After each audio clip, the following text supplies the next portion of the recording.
Hello everyone, my name is David King from Flow Software Solutions. Today I want to talk to you about division of labour and what that has to do with your choice of surveying software. So here we have a surveying company and we're going to look at a couple of things. We're going to look at their process and how they're dividing up their labour. So in this example we have a team of 10 surveyors, okay? And they have to go through each of these steps in order to produce a report. They go out on site, collect some data, head back to the office, write it up in a report, wait for lab results potentially, and then update their report, draw floor plans, wait for QC, quality control, collate their reports, email the customer, and then maybe even give the customer a call as well. Okay, so what does that look like for this company? We're going to go through a couple of figures, empirical and otherwise. So we're going to assume that they can do 2 surveys in the morning, and in the afternoon they have to spend on this side of things. So their capacity of this business is 20 surveys per day. I'm going to say their turnaround time is poor, the reliability is variable, and the morale is variable. So let's just talk about these 3. I'm going to say the turnaround time is poor because we have this sequence of events where if any part of this sequence fails and they have to wait, everything else has to wait for it, and it prevents these surveyors potentially moving on to the next job. Okay, so that's why your turnaround time is poor. Reliability is variable, just depends on which surveyor you get. Some are going to be very competent and some are not. And again, your morale, it's going to vary. So some of your surveyors might love being out on site, some of them might not. Some of them might love doing floor plans and some of them might not. So depending on which task they're looking at, their morale is going to vary. Okay, so we can look at a couple of things here. We can look at how you could reallocate resources and shift into a different model, or when you're hiring, when you're growing, where to hire in order to, again, shift into a different model.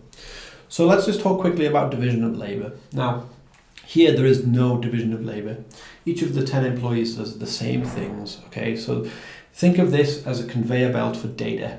Okay, there's data passing through each of these steps and it ultimately ends in a report. Okay, so in this conveyor belt, your surveyors are moving along from station to station, working through each of these tasks. Okay, and they do not have the opportunity to really specialize in one of these, or rather in all of these.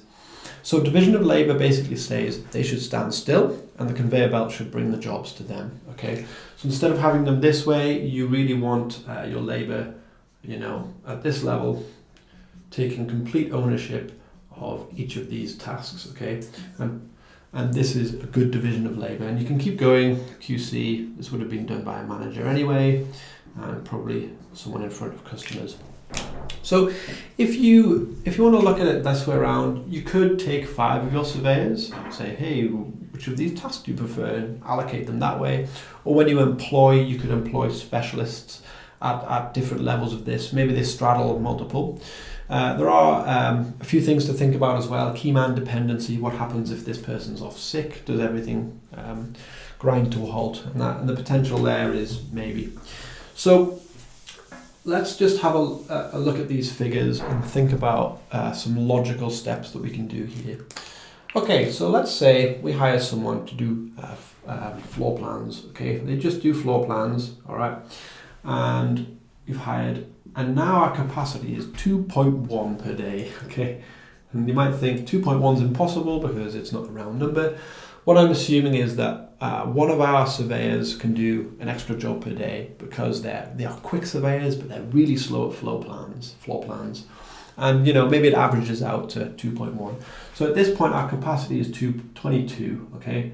So actually that hire is the same as hiring one at this level. Okay, it doesn't really mean much.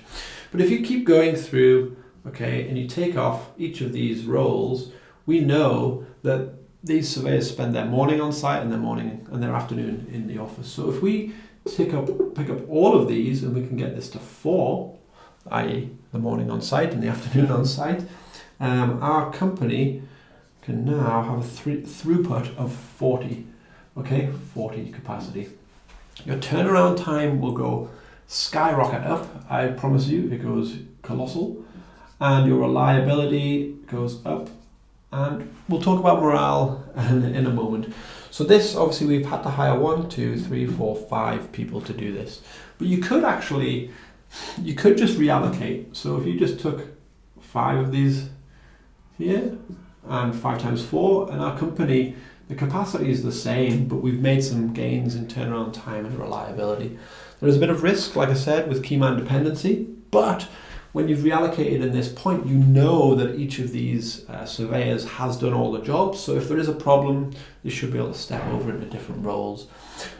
So what about morale? Okay, what about morale? Well, morale is interesting. When we were at Lucian and we were sort of implementing this system, there was a lot of pushback about morale, because in the system where you have complete ownership, complete autonomy, you kind of feel quite precious about your work.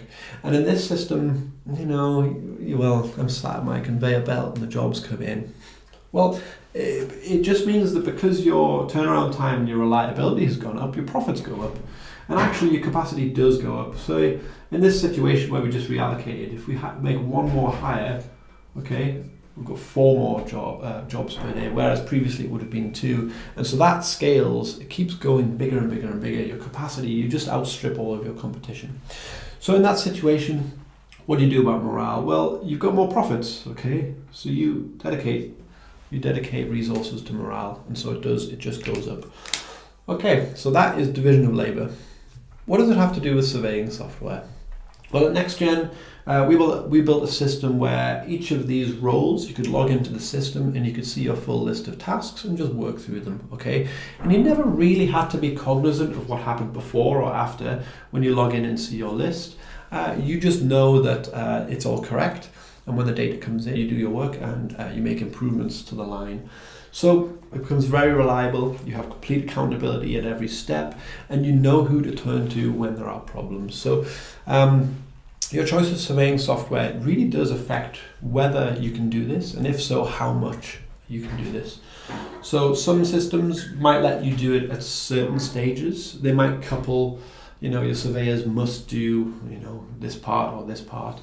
And so it's actually very important to get this right, I think, because when you have your factory, if you think of it as your factory set up correctly, you get huge benefits over here. So if you are interested in modern surveying software, my name is David King. Please get in touch. I'm happy to answer any of your questions.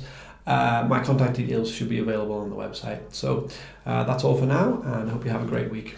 Toodaloo.